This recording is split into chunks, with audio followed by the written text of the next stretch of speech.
Theodor W. Adorno on Marx and the Basic Concepts of Sociological Theory, from a seminar transcript in the semester of 1962. On Popper's, quote, social nominalism, end quote. In Popper, the concept of law is implicitly identified with the regularity of repeated occurrences. In truth, the concept of law is concerned with codifying a particular procedure event, Ablauf, in its structure. It is essential for positivism to hypostatize the division of labor in the sciences, thereby also rejecting this concept of law. When Popper argues, for instance, that historiography cannot verify the concept of law. Here, historiography is being isolated. Marx is accused of, quote, economism, end quote. There are intellectual relations that take on a life of their own, such that, if they are offhandedly reduced to economic causes, one makes a mess of Marx. Instead, what matters, and this is our task, is to account for the conditions that result in the becoming independent of conceptual relations. The transition to independence itself is to be deduced from social dynamics. Popper accuses Marx of, quote, essentialism, end quote. Marx would have sneered and commended himself as a nominalist, to turn Hegel on his head. Nevertheless, I would say that Popper is right insofar as in Marx structural concepts are autonomous, without which social diversity cannot be thought, whereas Popper is essentially hostile to theory. Once the element of the autonomy of the concept is given up, the possibility of theory is denied. Then theory is replaced with the demand that sociology, understood as a kind of agency of society, provide well-ordered facts which are used in the respectively dominant praxis. From where does Popper take his demand for an open society? After all, this is itself a general concept which appears like a shot. Here a general concept is introduced rather naively and without thought. Quote, humanity, end quote, is already a general concept with respect to individual human beings. On the problem of social nominalism, Enlightenment recognizes more and more general concepts as fabricated by us. Enlightenment wants to see through the semblance of autonomy of that which is made by us. It is the human being who produces everything that appears as autonomous in itself. It is thesis and not physi. Popper accuses Marx and Hegel of antiquated conceptual fetishism. But there is no consciousness of any fact which is not mediated by consciousness. It is prohibited to speak of general concepts in the belief that external determination / heteronomy is thereby overcome. The image of society is reduced to facts which are said to be products of individual human beings in order for them to be conceivable as facts. At the same time, human beings form associations which transcend individual concrete actions, such that these facts, which supposedly are primary, in actuality are themselves mediated. They are taken to present themselves to us immediately as if they were absolutely primary, what is most real, even though they contain a totality which is immediate / unmediated. Popper would not object to the empirical study of institutions. When I speak of essence, Wesen, however, Popper, would denounce this as conceptual mythology. When I speak of the structure of our society as a comprehensive totality, the positivist would say, capitalist society does not exist. Our society is pluralist. So I ask, Is it really the case that the concept is something the knowing subject adds to the material? Or is there something like a concept in the object with which we are dealing? I here raise the central problem. Our answer on this issue distinguishes our Frankfurt school from all other traditions of sociology. 1 second. Come on.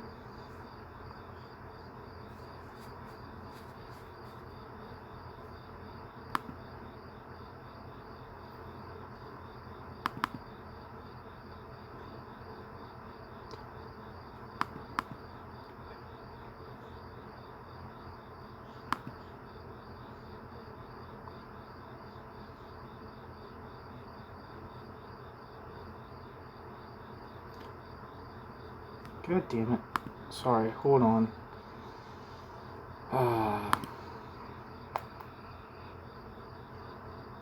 Adobe Acrobat does not cooperate, and it's a very simple thing that you're doing. You're just looking at the screen. You're not asking it to do much. But, you know, who am I to expect technology to cooperate with me?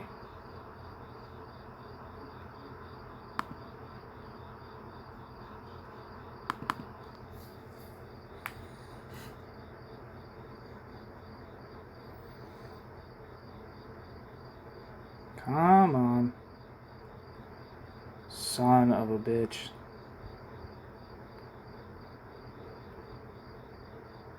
I'm gonna blow my fucking brains out. Where am I?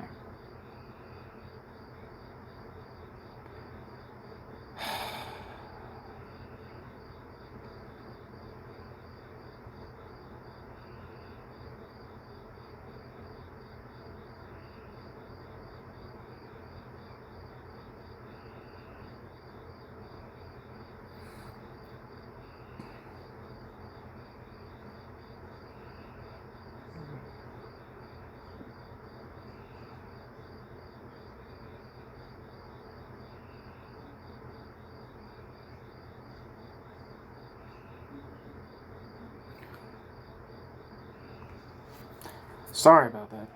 I here raise the central problem. Our answer on this issue distinguishes our Frankfurt school from all other traditions of sociology. Exchange itself is a process of abstraction, whether human beings, dimension, know it or not, by entering into a relationship of exchange and reducing different use values to labor value. Human beings actualize a real conceptual operation socially.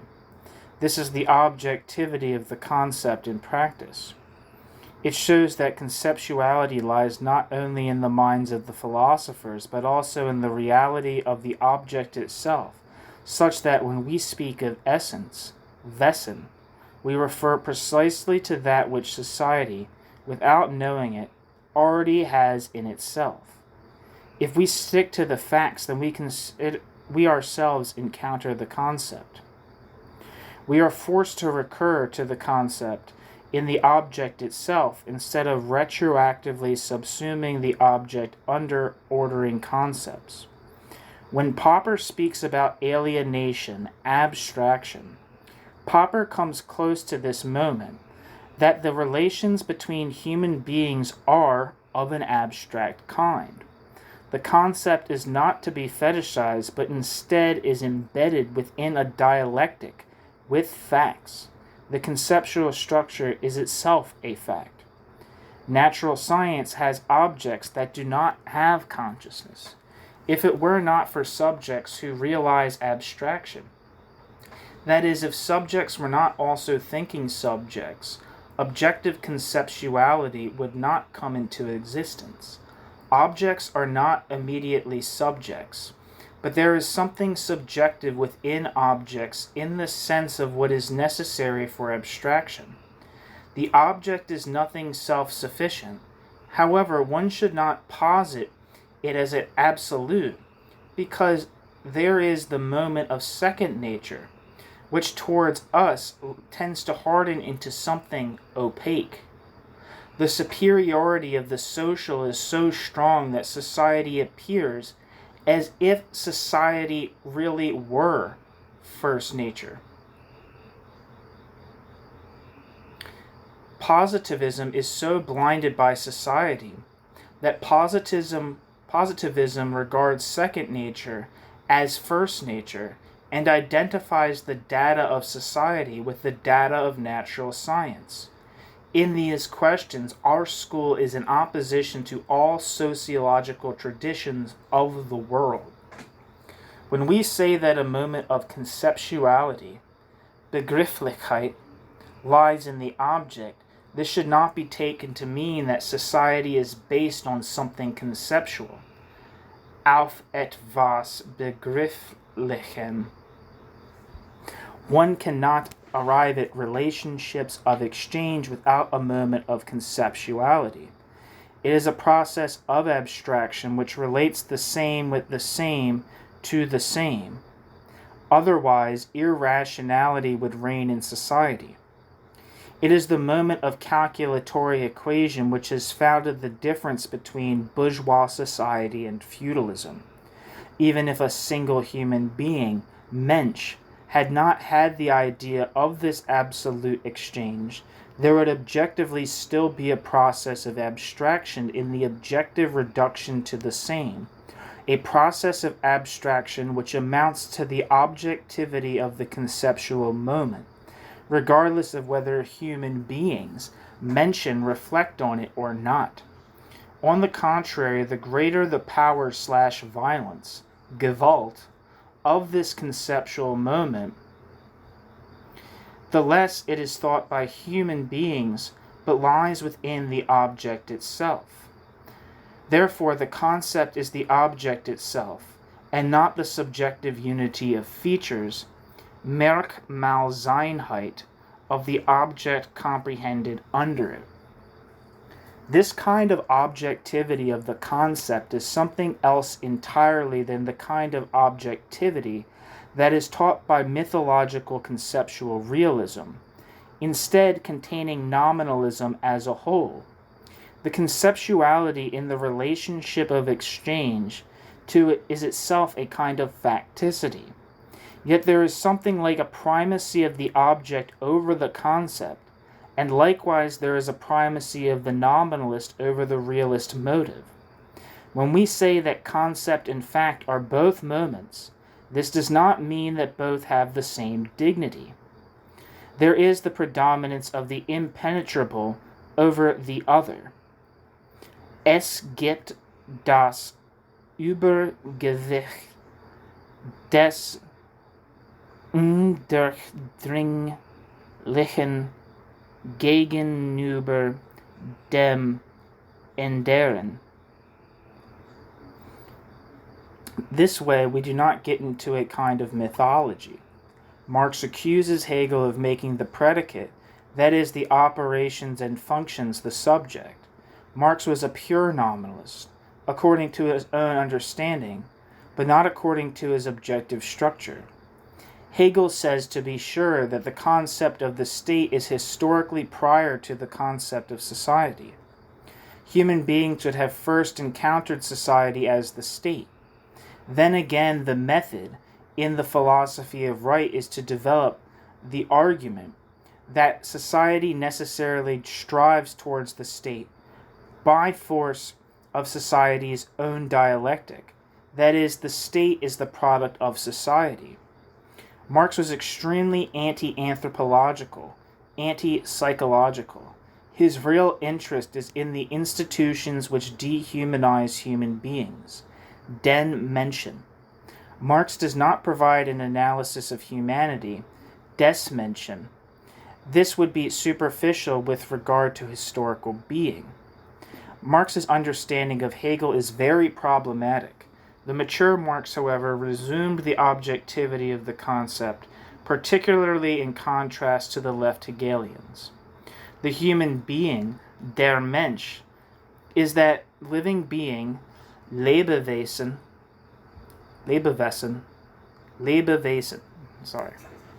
S's or Z's, I forgot, that reproduces itself. the human being becomes a human being through itself, through social labor. Only through the phases of social labor does the human attain to the concept of humanity, des Menschen, that is, real free humanity. Marx imputes a concept of spirit to Hegel which is separate from the material sphere of being. In Hegel, spirit is described as totality.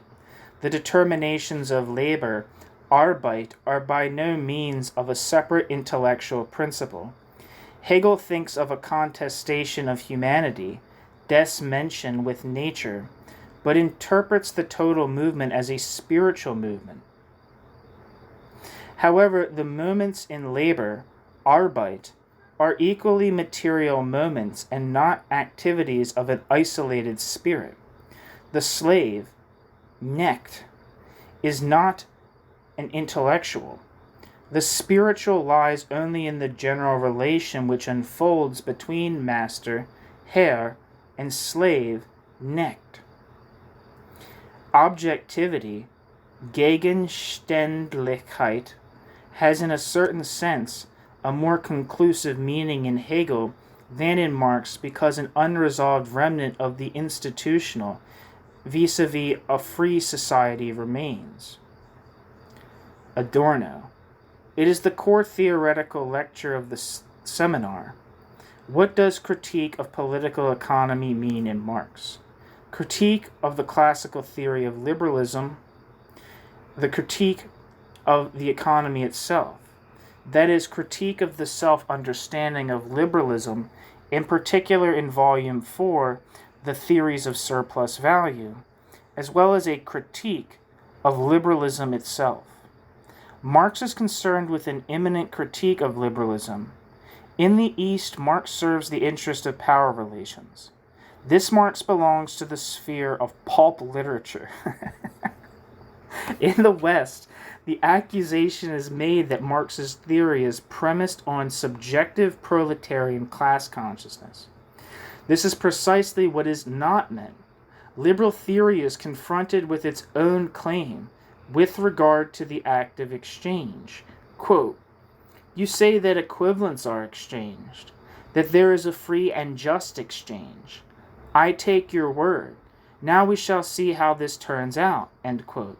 This is imminent critique. That the human mensch becomes a commodity has been perceived by others. Marx, quote, "These petrified conditions must be made to dance by singing to these petrified conditions their own melody." End quote.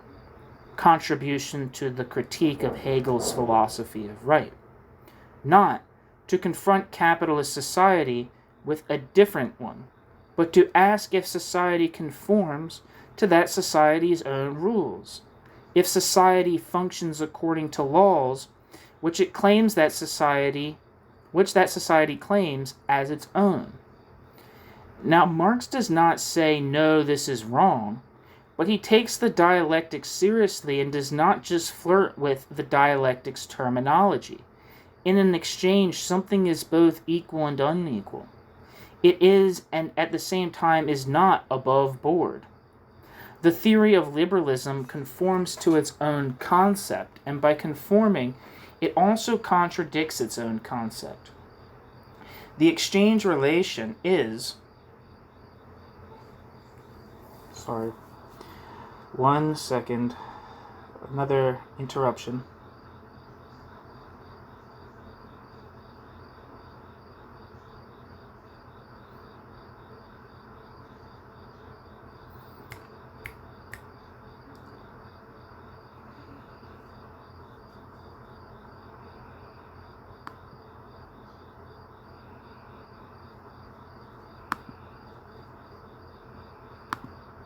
Alright, we're back.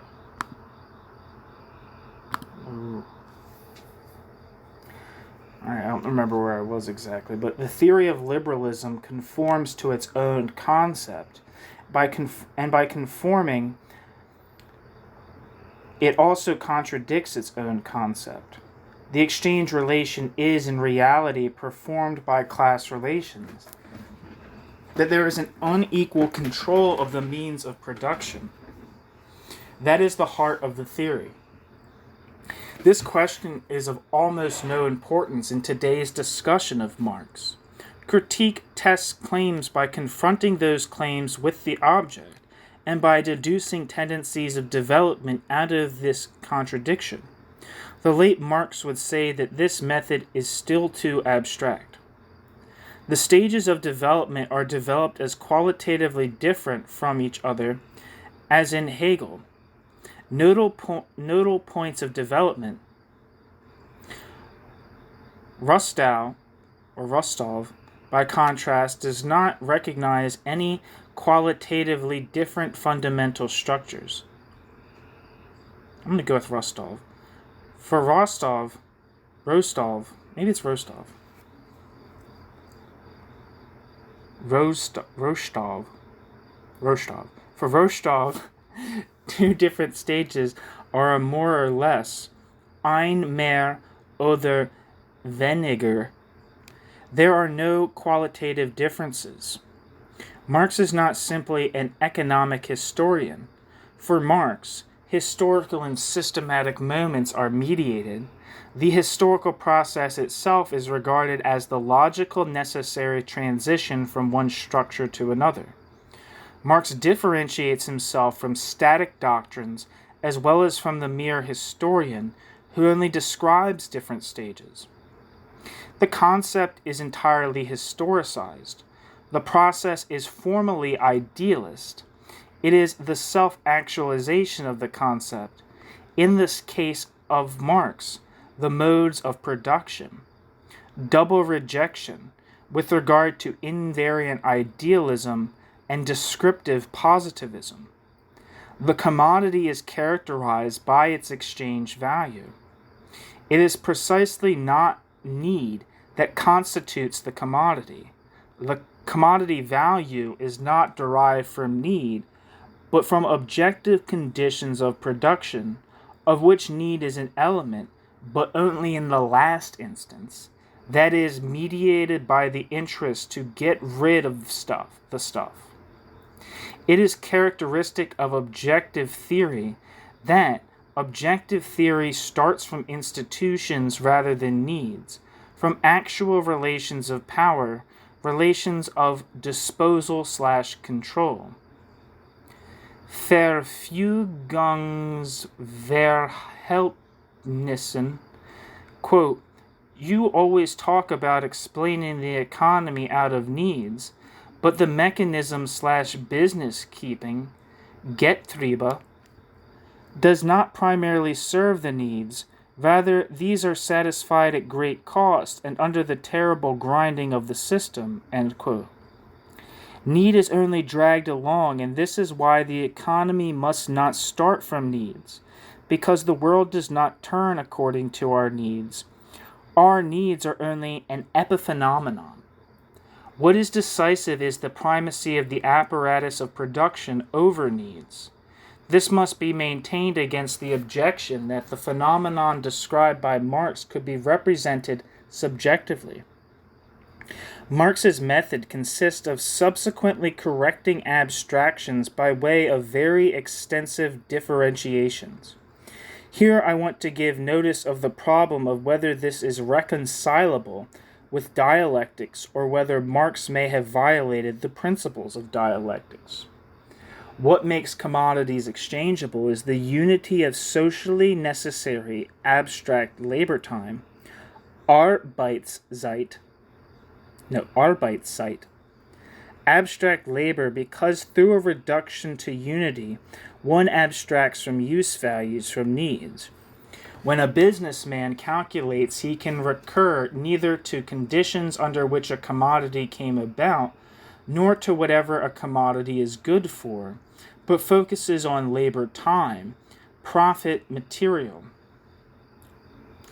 This is what a commodity is composed of, but this is what makes it a kind of something This is what a commodity is composed of, but this is what makes it a kind of sum of something solid, thing-like, dinglichem. Through abstract labor time, one abstracts from living opponents. On the face of it, this abstraction makes what is exchanged a thing in itself. What is in fact a social relation appears as if, erscheint als ob, it were the sum of objective qualities of an object. The concept of commodity fetishism is nothing but this necessary process of abstraction. By performing the operation of abstraction, the commodity no longer appears as a social relation, but it seems as if value were a thing in itself. Exchange is still the key to society. It is characteristic of the commodity economy, deren Wirtschaft, that what characterizes exchange, i.e., that it is a relation between human beings, disappears and presents itself as if it were a quality of the things themselves that are to be exchanged. It is not the exchange that is fetishized, but the commodity.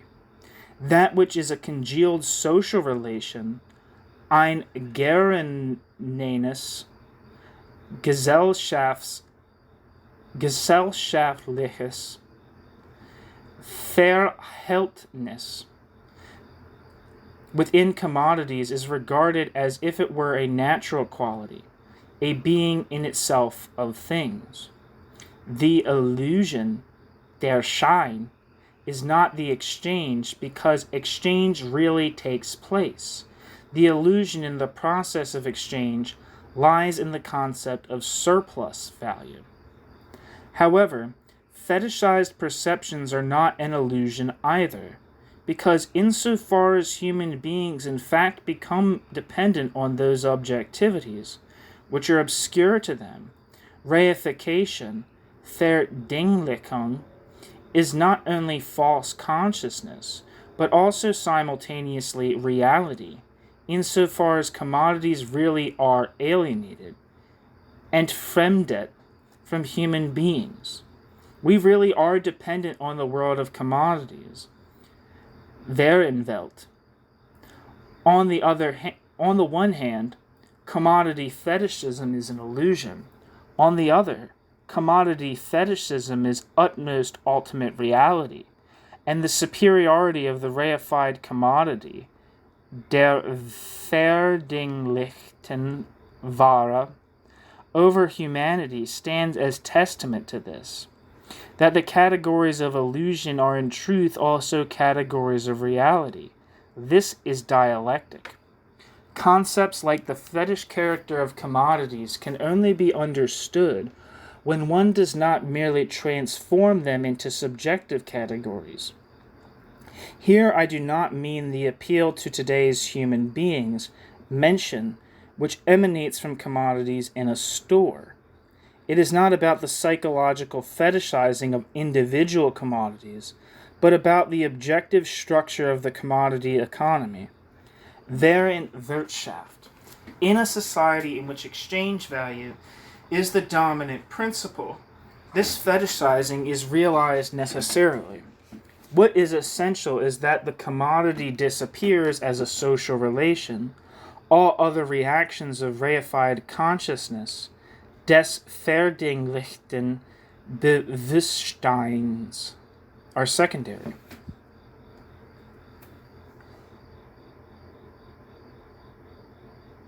To be sure, the commodity is the archetype, or form, of ideology. Yet the commodity itself is not simply false consciousness, but results from the structure of political economy. This is the actual reason why consciousness is determined by being. What is decisive is that the objective structure of economic form realizes from within itself fetishization. This is the objective process of ideology, independent of the consciousness of individuals and their will. The theory of ideology, Ideologielehre, has its seriousness, Ernst, only in the fact that false consciousness itself appears as a necessary form of the objective process that holds society together. Socialization itself takes place through this ideology. Here the issue of the problem of ideology becomes very serious. Even if we see through illusion, this does not change the fetish character of the commodity.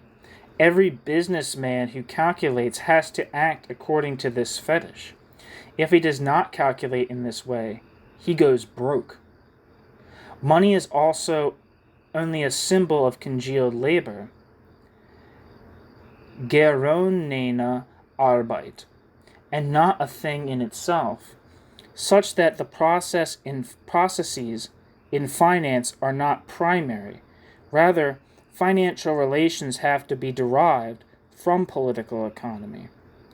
When exchange value becomes independent, then I can strive for it as a thing in itself, and this reification of exchange value is what is meant by the formula money, commodity, money plus surplus value. The crucial question, where does surplus value come from? The sphere of circulation is secondary. Surplus value is already contained in it. In the sphere of circulation, entrepreneurs scramble for surplus value. 1 second.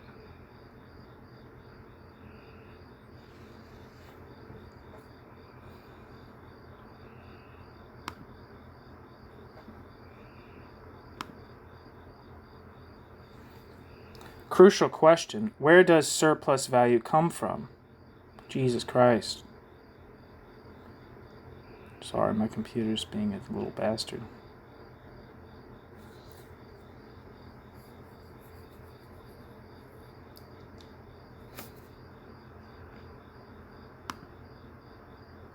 Are you fucking with me?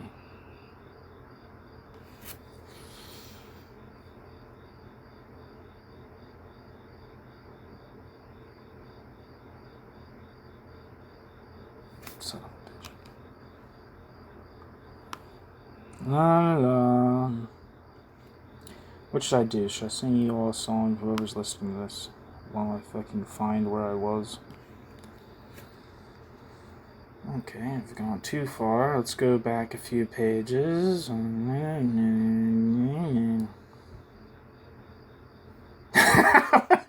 if you just heard like a gunshot and then the video just cut off? Oh, that's funny. I'm funny. I should be a comedian. I am such a funny guy.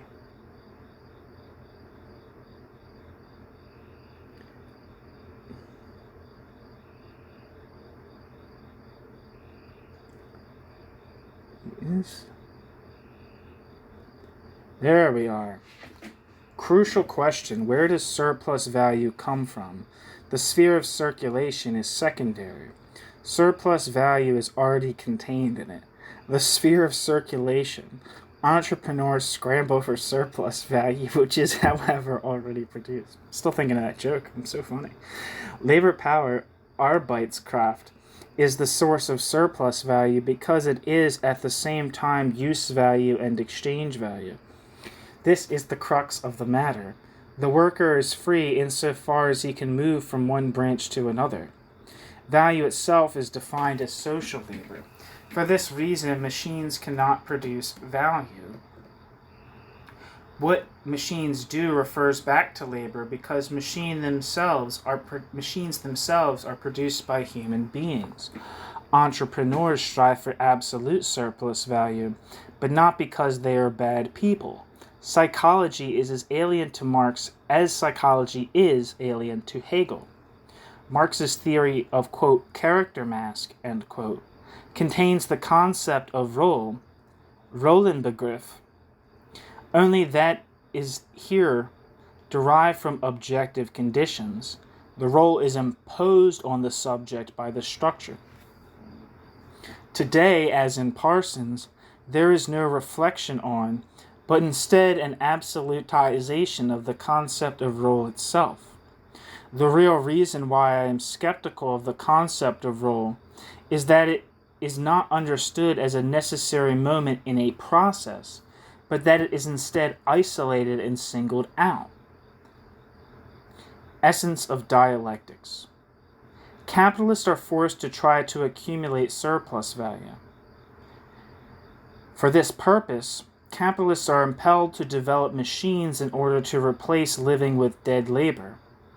If not, then they are in competition. Here, a moment of the sphere of circulation impacts on the sphere of production. However, because they are forced, capitalists create the conditions of productive forces that do not need the chains of capitalist economy. Second, they thereby create a dynamic which turns against themselves. More and more labor is set free, thereby creating the conditions of crisis and the continuously increasing threat to the system itself. In order to maintain itself, the system must produce precisely such moments through which it increasingly undermines its own possibility. The purpose of spontaneity is to get this process under control, which is otherwise headed for the destruction of the whole, so as to transform, aufheben, the whole to a higher mode of production. Whereas dialectic itself, insofar as dialectic is blind, also creates the conditions for the other, für das andere, if there is no moment of freedom, that is, if the whole is left to itself, then it goes under. Eternal uncertainty is one of the reasons for the backwards-oriented desire for agrarian and artisanal, handwerklichen relations. This is the authentic moment in it. The other, the transfiguration, is false. These relations cannot be restored. In order to understand the concept of surplus value, two time spans have to be compared. The time which is necessary for the production of labor power and the time that worker gives in labor. One must not start with the commodity produced by the worker.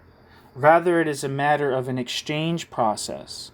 The worker sells his labor time, Arbeitszeit, for which he receives his equivalent. But the time he gives and the time that is needed for the reproduction of his labor power are different.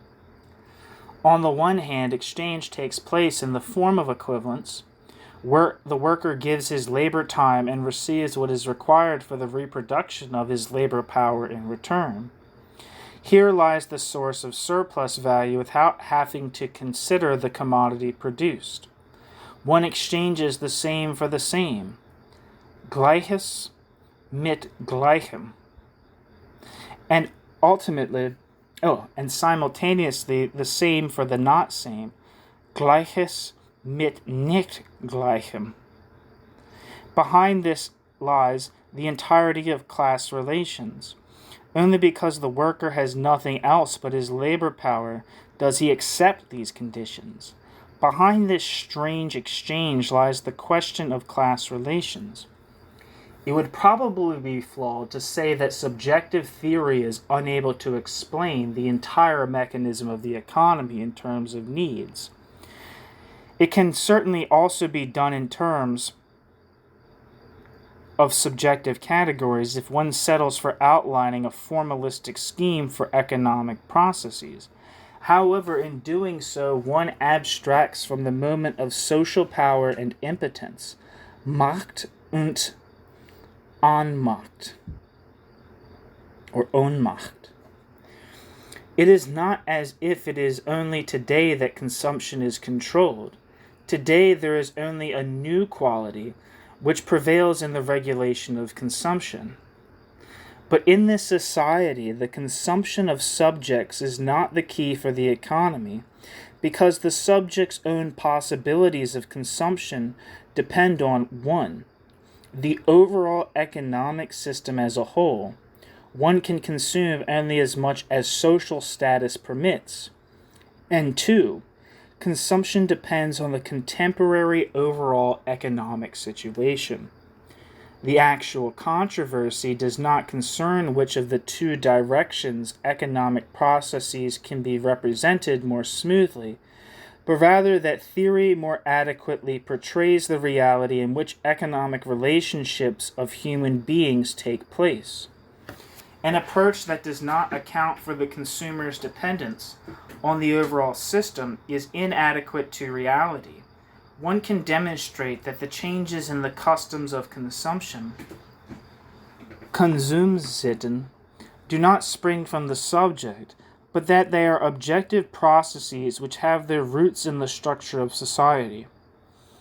That is why Marx does not start with consumption, but with production. Production understood as dominance. Verherrschaft of the proprietors, der Verfügenden. This approach is more in line with reality. The choice of coordinate system is not neutral with regard to the issue. That system is better in which more of the real relations appear.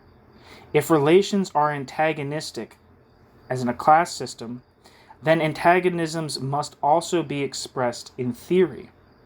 Subjective economics is essentially an analysis of market processes in which established market relations are already presupposed. Engels rightly invokes the heritage of German philosophy. The question was concerned with constitutive moments through which surplus value comes about, with imminent conditions through which the system comes about, while subjective doctrine attempts to elegantly formalize already established processes. By contrast, Marx is not concerned with the description of market society, but instead inquires about the constituents, I don't know why this feels weird coming out of my mouth. Constituents, I say it all the time. I've been posing by my constituents. Marx is not concerned with the description of market society, but instead inquires about the constituents of experience and provides a critique of these categories of economic activity. This approach, which proceeds from the problem of constitution, vom Constitutions problem, is deeper. It enables more of reality to be expressed. The point is whether constituents of totality can be seized. The question of constitution is already present in the ostensible discretion concerning where to cut through reality for the purpose of abstraction. Subjective doctrine is essentially apology. The analysis of the question of price is an epiphenomenon in contrast to the questions of constitution. On critique, one cannot stop at the phenomenon of alienation, Entfremdungsphänomenon.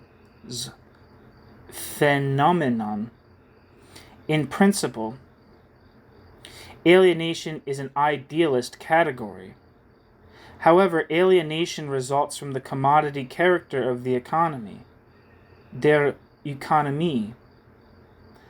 Nor can one speak in abstractions about power, for the question of power asserts itself by virtue of the reproduction of the material life of man. If it were only about questions of alienation and power, Marx would not have anything to tell us. Then all that would remain of Marx would be left to Galileanism. But Marx wanted to criticize how power and alienation play out in concrete society. The concept of relative immiseration, Verelendung, is diabolically amusing, urkomisch. When no worker knows any more that he is pauperized, as Schelsky claims, where then lies the possibility to draw on the concept of class? The concept of technology, Technik, is not clear in Marx. The concept is inherited from Saint-Simon without the latter having thought through his position concerning relationships of production. These are, on the one hand, shackling, on the other, they are constantly changing and become productive forces. This is the problematic nature of this concept. We can see that the utmost difficulties are inherent in the system. Marx is burdened with a whole string of questions. The bleakness of our situation consists in the fact that these aspects are not developed further, but instead criticized from outside without confronting the theory with its own imminent difficulties. On the one hand, the theory is defamed in the West. On the other hand, the theory is fetishized in the East. In the East, the theory is placed under a taboo. In the West, it is considered a cardinal sin to concern oneself with it. The future thinking about society depends on whether we can solve these problems. The genius of Marx consisted precisely in the fact that, filled with disgust, he tackled exactly which he found disgusting: the economy. To the objection that socialism leads to massification, one must reply that massification will disappear only when individuals are no longer determined by relations of exchange.